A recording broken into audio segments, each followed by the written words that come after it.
September 1869. Two speculators tried to corner America's gold market.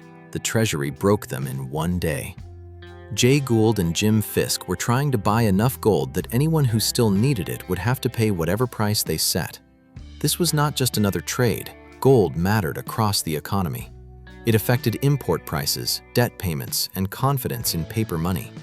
At first, it looked like a rally. Then it started acting like a trap. Gold rose, short sellers rushed to cover, and more buyers piled in. Every new buyer made the shortage look more real. That was the real danger. The price was no longer rising because the market was calm. It was rising because supply was being squeezed. And the whole scheme depended on one thing: the government had to stay out. The Treasury was the one seller big enough to break the corner in a single move. If it sold gold into the market, new supply would appear exactly where Gould and Fisk were trying to create scarcity.